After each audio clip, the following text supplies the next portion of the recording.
Today we will discuss DC man kills and robs man, gets arrested then is freed. Today we will discuss the Wink 9 story. Wink 9 is a Kenilworth member who is beefing hard with hoods like Paradise, Mayfair, and the 8. And in a song Paradise and Mayfair member 1, Audi disses Wink 9 and speaks on the birthmark he has on his head. Bitch ass nigga, what the fuck is that on top of your head? Get that shit off the top of your head. Fuck is that, a mole, a birthmark? I don't know. Wink 9 would drop his first song after beating the charges we are going to discuss today. And after he would be released, he would drop his first song dissing the 8. And some members he would diss in this song are ARPZ and Domo, who are both from the 8. In the song he nicknames ARPZ No Teeth Shotty, because the nigga looked like he got no teeth in his mouth. And he would also diss Domo from the 8 aka 22 Buckets. He would say how Domo ran with his iron when niggas bent rip, and the other rapper would say Domo ran with his dog too.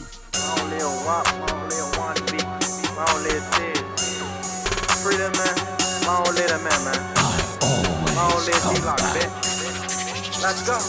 GP a bitch, ain't take shit. About to go up there with that motherfucking stick. No teeth, shawty be making me sick. These niggas ain't none, these niggas on dick. Full court press, niggas on the bench. Chopping that guy got sent on the trip. I done made these niggas my sons. About to hop out the comment, these bitch niggas run. Don Moore, bitch, he ran with his gun. On Woosie, these bitch ass niggas ain't none. Yeah, how this shit, his nickname the sun. These niggas keep capping, I'm really the one. Been living this life, this shit just fun. About to go down the dice, these niggas been sweet. I been drinking so much, I just got on my feet. Long live 9, and nigga my sheet. Fuck, you ain't know if you reach, I teach. Big boy Glock, fully loaded piece. Fuck the whole north and southeast. Them southwest niggas be biting that cheese. Matter of fact, nigga, just free cheese. These niggas be copping, we really got beef. If we say the alphabet, we scratching off C's. 30-minute drive for a watch, it was sweet. Taking niggas down, don't link up with me. Third party niggas can't kick it with me. Bitches on my dick, they feeling on me. I ain't trying to parlay, ho, get on your knees. Been dragging so much, I done seen niggas bleed. Been out cars, wearing niggas teeth. No hand sticks, all chopped cheese. Flash out the chop, niggas say cheese. Niggas dissing on me, they don't worry about his teeth. By the come on that push from a 300 beat. When I catch GP, I'ma rock them to sleep. Used to hang with them niggas, them young niggas sweet. When influence them niggas, they wanna be me. I ain't talking about Dom when you around my heat. Now we will get into the murder and robbery of D. Marie Miller,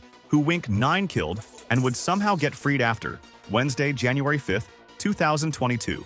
On Tuesday, January 4th, 2022, at approximately 4:35 p.m., Mr. D. Marie Miller was shot and killed in the 3300 block of 12th Street, Southeast. The Metropolitan Police Department seeks the public's assistance in gathering information regarding this homicide. This case was closed with an arrest on March 22, 2022. On Tuesday, January 4th, 2022, at approximately 4:37 p.m., members of the Metropolitan Police Department's 7th District responded to the report of a shooting inside of 3322 12th Street, Southeast. Upon arrival, the members located an adult male victim in the basement hallway of the apartment building. The victim was unconscious, unresponsive, and suffering from multiple gunshot wounds.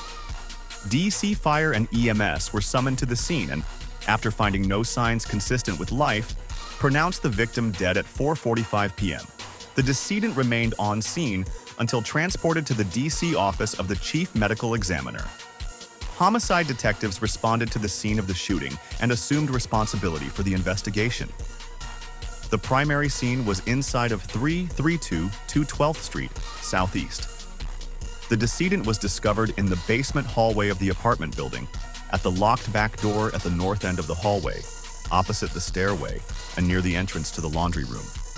The decedent was lying supine on the floor of the basement hallway, with his head to the locked back door at the north end of the hallway, opposite the stairway.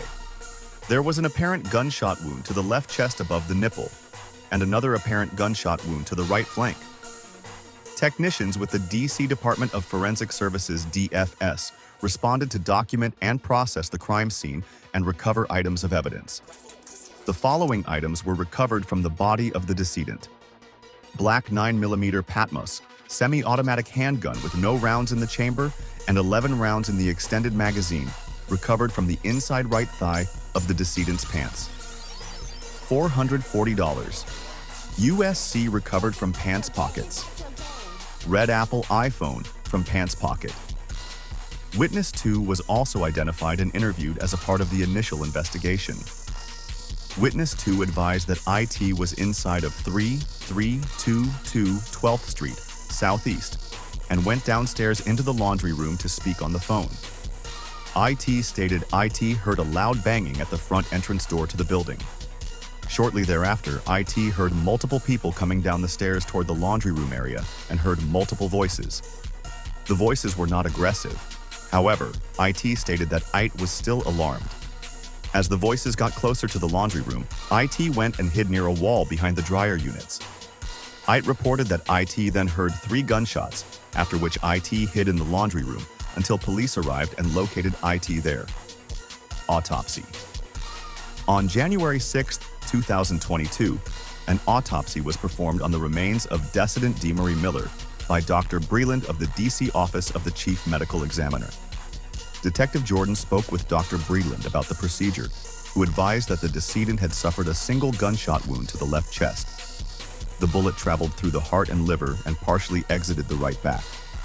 A projectile was recovered at that location. No other trauma of note was observed. Dr. Breland ruled the cause of death to be a single gunshot wound to the torso, and the manner of death to be homicide. Video footage. During the course of this investigation, detectives recovered relevant video footage from surveillance cameras from multiple sources in the area of the offense. Detective Jordan reviewed the footage and observed the following. 15:36 hours.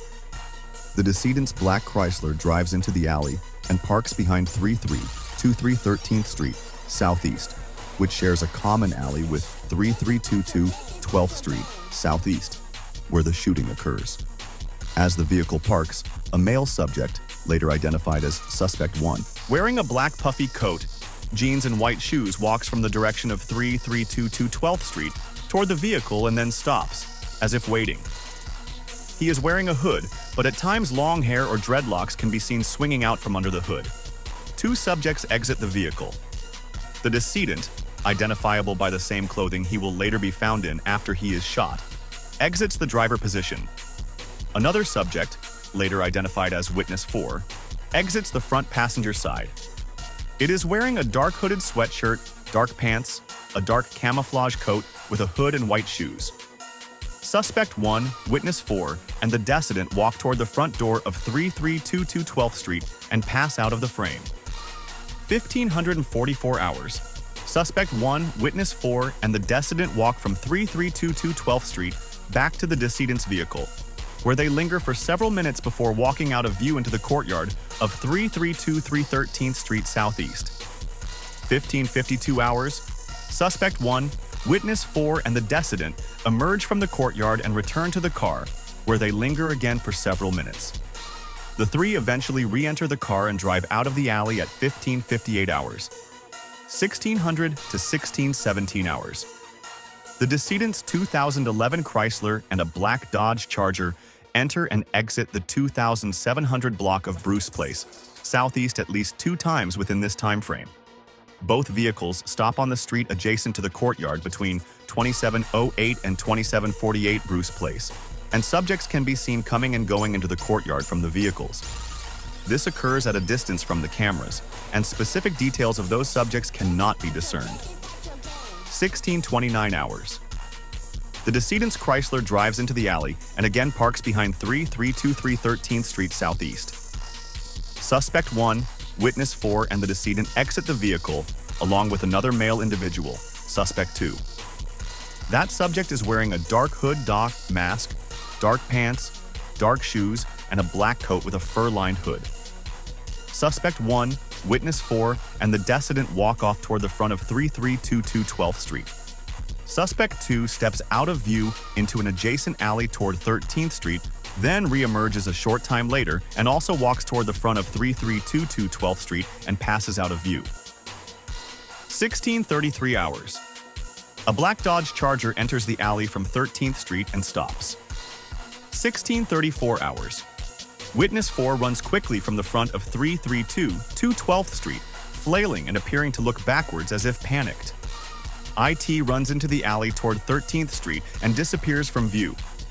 The black Dodge Charger then drives off toward 12th Street. Suspect 1 and Suspect 2 emerge from the front of the building onto 12 * Street and run toward Congress Street. 16:35 hours. Suspect I and Suspect 2 tum from 12th Street into the 1200 block of Congress Street and run cast toward 13th Street. One of the two appears to be holding an item up in front of him, as if he is looking at or talking into a cell phone. The Dodge Charger exits the cast alley into the 3300 block of 12th Street Southeast and drives south toward Congress Street. There does not appear to be a front passenger in the vehicle, although this detail is not very clear due to the tinted windows. It then turns west from 12th Street into the 1100 block of Congress Street, then backs into the 1200 block of Congress Street. Suspect I and Suspect 2 reverse direction, running back toward the Charger, which is partially obscured by foliage. One suspect runs to the passenger side, one to the driver's side, and they disappear from view. The rear brake lights of the vehicle go off, as if the car is about to pull away. At that point, the motion-triggered video from this perspective stops. 16:36 hours. The Dodge Charger drives back north in the 3300 block of 12th Street from Congress Street and passes out of view. There is at least one passenger in the vehicle, in the front passenger seat. Details of the vehicle can be seen clearly at this point, including tinted windows, yellow bumper trim, and distinctive damage to the hood and front driver's side quarter panel. On Thursday, January 6, 2022, a bolo for the Dodge Charger, utilizing still shots from the above detailed footage, was distributed to the police department. Witness 3. On Wednesday, January 5, 2022, Witness 3 responded to the homicide branch and met with Detectives Jordan and Hansen. IT stated that IT had information regarding the murder, but was fearful and hesitant to divulge the information. IT reported that IT had been contacted by a friend of DeMars's approximately an hour after the murder. That person told IT that IT, the friend, was with DeMarie when the shooting occurred and described the events to IT as follows. DeMarie and the friend were together, and DeMars received a call from a young male subject known by name to the friend. That subject told DeMars to meet him at an unspecified location. DeMars went to that location but was instead met by a different subject, possibly from Kenilworth, known as Wink, who has dark skin and dreads. They then drove and picked up another young male subject from 2700 Bruce Place Southeast. That subject was said to be heavyset with light brown skin. They then drove to the location of the shooting, where an elderly man let them in the building. They went into the basement, where Wink and the subject from Bruce Place shot DeMarie and shot at DeMars's friend, apparently without hitting him. The friend then ran away from the scene. The witness would not divulge the identity of the friend of DeMars, who relayed the above version of events to IT. It stated that IT would encourage the friend to contact Detective Jordan. IT stated that the friend did not have a cell phone and would contact IT by using other people's phones. Witness 3 also stated that IT had access to the decedent's Instagram account, and that the decedent may have used that account to make communications related to the events leading up to the shooting.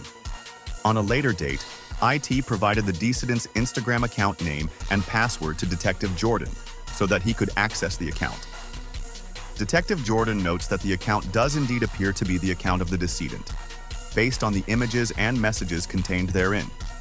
Detective Jordan reviewed the account communications from January 4, 2022, and noted message threads with two other Instagram accounts of interest.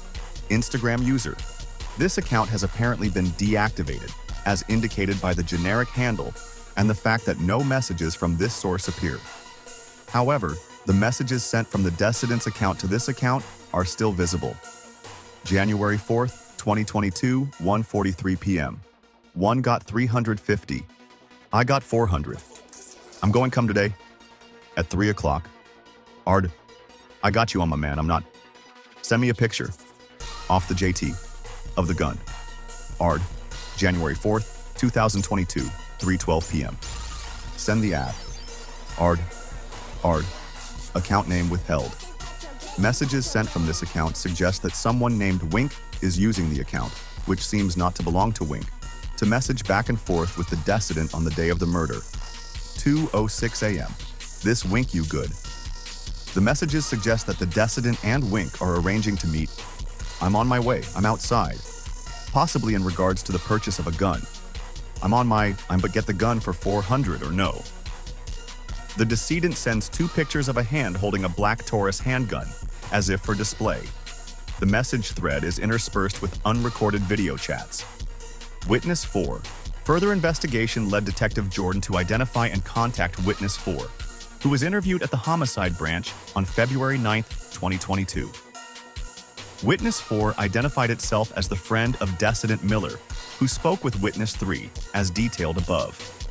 When asked about the shooting of the decedent, Witness 4 stated that IT agreed to go with DeMarie to purchase a gun and communicated with him about the prospective sale by Instagram messages.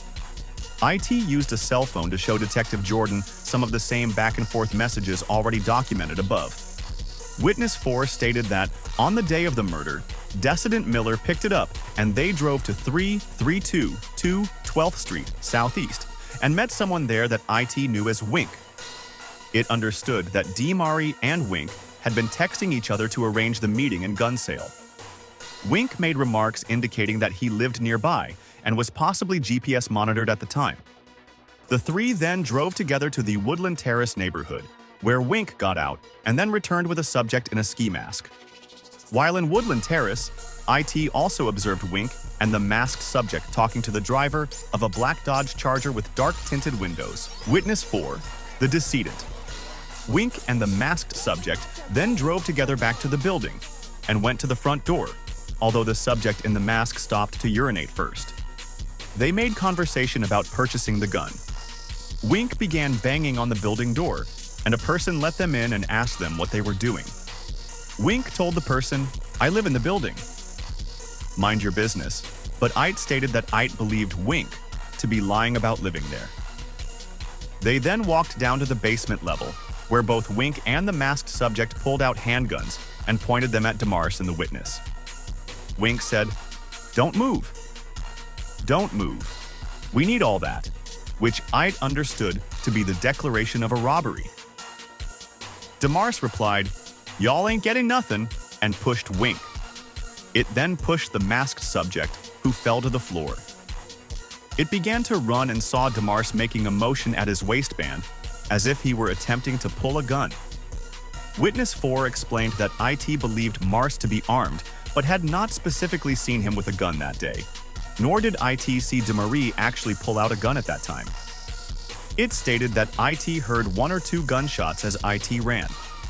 It explained that IT knew immediately that Wink had shot DeMarie, even though IT did not see Wink firing, because IT could see that the masked subject was on the ground and was clearly not firing. It ran out of the building, tried to get a ride from a passing motorist, and ran away from the area. It stated that as Ite ran from the building where the shooting occurred, Ite saw the same black Dodge Charger nearby. Witness 4 showed a social media image to Detective Jordan and stated, "This the dude that shot Mari. That's the dude that shot Mars, but he got long dreads. This when he was younger." IT stated that IT got the image from a friend. Ite explained that IT knew the subject by the nickname Wink. It stated that it was in juvenile custody of the DC Department of Youth Rehabilitation Services, DYRS, with the subject Wink for a short time. It was unclear as to the approximate date. IT described Wink as having long dreads, a dark complexion, and some sort of mark on his forehead, and said that he is associated with the Kenilworth neighborhood. IT stated that Wink made remarks leading IT to believe that he, Wink, was under GPS supervision at the time of the murder. IT provided the social media image to Detective Jordan. Witness 4 stated that IT believed the masked subject was someone IT knows as Larry, based on what IT could see of his face, which was limited, and the fact that Larry had posted social media messages that IT interpreted as bragging about the shooting of DeMarie. Detective Jordan showed Witness 4 still shot images from the video footage obtained from 3323 13th Street, Southeast. It identified the subject in the camouflage jacket as itself, and the subject in the black puffy jacket with dreads, suspect L in the video summary above, as Wink. It stated that it could not identify the masked subject, suspect 2 in the video summary, and remarked about the fact that the image of that subject is unclear. Witness 4 further stated that IT had sent the social media image of the subject IT, identified as Wink, to an acquaintance that IT knew from IT's time at Deers. That subject communicated to IT that the subject's name was possibly Devin or Dante, but was uncertain. On Thursday, February 17, 2022, Detective Jordan had a follow-up conversation with Witness 4. IT provided additional details regarding the time IT was in custody with Wink. Specifically, IT stated that IT was in custody on a 5-day hold at DYRS Juvenile Services Center on Mount Olivet Road, Northeast, after an arrest for unauthorized use of a vehicle in the Paradise neighborhood. IT stated that IT was arrested with Demari Miller and 2 other subjects. Detective Jordan subsequently confirmed that, according to law enforcement database records, Witness 4 was in fact arrested for unauthorized use of a vehicle at J Street and Water Lily Lane, Northeast, which is in the Paradise neighborhood, on January 27, 2020. According to those records, IT was arrested with Demars Miller and 2 other male subjects. Arrest of driver, Witness 5, of Dodge Charger. On Saturday, February 26, 2022, Detective Jordan learned that 7D officers had stopped the Dodge Charger depicted in the above-mentioned BOLO and arrested the driver, hereafter Witness 5, for possession of an extended .40 caliber magazine and a Century Arms VSKA 7.62 rifle. Witness S was transported to the homicide branch and interviewed by Detective Jordan. Upon interview, IT stated that IT did not know Decedent Demars Miller. Witness S acknowledged that IT was driving the Dodge Charger at the time of the shooting. IT stated that IT was on Bruce Place in Woodland Terrace when IT got a text from a friend asking IT to pick him up from a shared location. IT drove to that location, where the friend ran up to the car, got in, and told IT to drive away quickly. IT put the friend out of the car soon thereafter. Upon further interview, Witness S acknowledged that 2 individuals got in IT's car. IT stated that IT knows one of them, Eddie, from the Woodland neighborhood, and described him as dark-skinned with dreads and a mole on his face. IT stated that IT has known him for about 2 months. ET described the second subject as a tall male with a light complexion, wearing a mask and a hat. Witness S stated that IT observed a dark Chrysler in the middle of the street on Bruce Place, but did not interact with anyone in it. IT also stated that IT saw and greeted Eddie and the other subject on Bruce Place as well, but did not see them associate with the Chrysler. Witness S stated that Eddie texted him on the day of the murder, but the text no longer appeared on IT's phone as IT had deleted the contact. IT stated Eddie also texted from another number that did not belong Eddie. It further stated that Eddie lives in the Parklands neighborhood with his mother and used to live in Woodland, possibly on Reynolds near Langston Lane, which IT indicated on a map. It also reported that when in the car, Eddie said, "You're being tracked," and asked for scissors. It took that to mean that Eddie may have been wearing a GPS ankle monitor at the time. Witness 5 showed Detective Jordan some of the texts from the date of the murder. One of the texts mentions the name Tone. It stated that IT thought Tone was the name of the subject that got in the Charger with Eddie. It provided verbal consent to a search of IT's cell phone, but stated that IT did not want to put his name on no paper because IT's father would not approve. IT provided the number of the phone and the password, which was confirmed by Detective Jordan.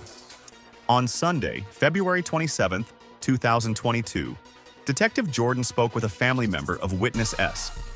She advised that she spoke to Witness S after IT's arrest, when IT told her that IT's friend Tone had been in or had gotten in the Dodge Charger and was somehow responsible for IT being in trouble. She understood this to be a reference not to the date of the arrest, but to an earlier incident, presumably the murder of Demari Miller, for which the police were secking the Dodge Charger. However, this distinction was not perfectly clear. Witness S's family member stated that Witness S has a friend known as Tone, and explained that Tone had been to her apartment on multiple occasions, though apparently not recently, and had attended high school with Witness 5. Furthermore, she stated that, after Witness 5 had been arrested, she had received a text from Tone seeming to admit that he was responsible for the arrest. She declined to provide the originating number or an image of the text to Detective Jordan, stating that she wanted to speak with a lawyer first. Detectives Jordan and Hansen responded to 2301 Good Hope Court Southeast. They observed the Dodge Charger parking in the lot at that location and called for a uniformed unit to assist. The registered owner, witness S's family member, mentioned above, provided written consent for a search of the vehicle. A DES forensic technician responded to the scene and photographed, searched, and processed the vehicle for DNA and latent fingerprints. Identification of suspect Yuan.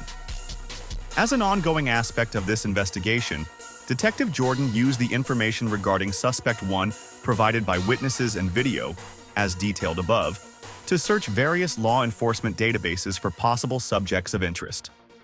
As such, on Monday, March 8, 2022, Detective Jordan learned of the following subject: Edwards, Devin, blackmail, date of birth, March 31, 2003, PDID 718788. In booking photos taken on December 16, 2021, Edwards appears as a dark-complexioned black male subject with long dreadlocks and a prominent dark mark or mole just off-center on his forehead. He is consistent in general appearance with Suspect 1, in video from 3323 13th Street, southeast from the date of the shooting, although that video is not very clear, and with the subject in the social media image provided by Witness 4 and identified as Wink, although that image is shadowy and purported to be older. Detective Jordan notes that Witness 4 described Suspect 1, known to IT as Wink, as a male subject with long dreads, a dark complexion, and some sort of mark on his forehead. Witness 5 described Suspect 1, known to IT as Eddie, as a dark-skinned male subject with dreads and a mole on his face. Detective Jordan also notes that Witness 4 stated that IT was in custody with Wink, Suspect 1, at the Dearest Juvenile Services Center after an arrest that occurred, according to database records, on January 27, 2020. Detective Jordan contacted a DYRS social services officer who confirmed that Witness 4 was in custody at that location from January 27, 2020 to February 5, 2020, and Devin Edwards was in custody at that location from January 7, 2020 to February 11, 2020, thus confirming that Witness 4 and Edwards were both in custody at the Juvenile Services Center, subsequent to Witness 4's arrest on January 27, 2020. As mentioned above, according to Witness 4, Wink made remarks indicating that he lived near the scene of the murder. Detective Jordan notes that, according to Justice Database records, Edwards is currently on supervised release under the DC Pretrial Services Agency, PSA, in reference to DC Criminal Case 2021, CF 206709, resulting from his arrest for carrying a pistol, without a license on November 23, 2021. Those records indicate his address on file with PSA on December 16, 2021 as 3321 13th Street, Southeast, Apartment 102. That address shares an alley with 3322 12th Street, Southeast, the scene of the murder of DeMarce Miller. That address is also immediately adjacent to 3323 13th Street, Southeast, where Decedent Miller's car is parked just prior to and during his murder, as captured on video footage described above. Furthermore, both Witness 4 and Witness S report that Suspect 1 made remarks suggesting that he was being GPS monitored at the time of the murder. Detective Jordan contacted the DC Pretrial Services Agency, who confirmed that Edwards was GPS monitored on January 4, 2022. The agency subsequently provided his GPS tracks for that date. Detective Jordan reviewed the GPS tracks and noted the following. Edwards leaves the area, traveling to Suitland, Maryland, where he remains for the rest of January 4, 2022. The above location information for Edwards tracks exactly with the movements of Suspect 1 just before, during, and after the time of the murder of DeMarce Miller, as captured by the video footage detailed in this affidavit above. Based on the above facts and circumstances, the affiant believes that there is sufficient probable cause to believe that Devin Edwards committed the above offense. Therefore, the affiant respectfully requests that a warrant be issued for the arrest of Devin Edwards for the murder of Demary Miller on January 4, 2022. The above-described offense occurred within the District of Columbia. After this, all charges would be dropped and Wink 9 would be released back into society to rob and kill some more people and make some more crank for the men. That's the end of this video. Like, comment, subscribe.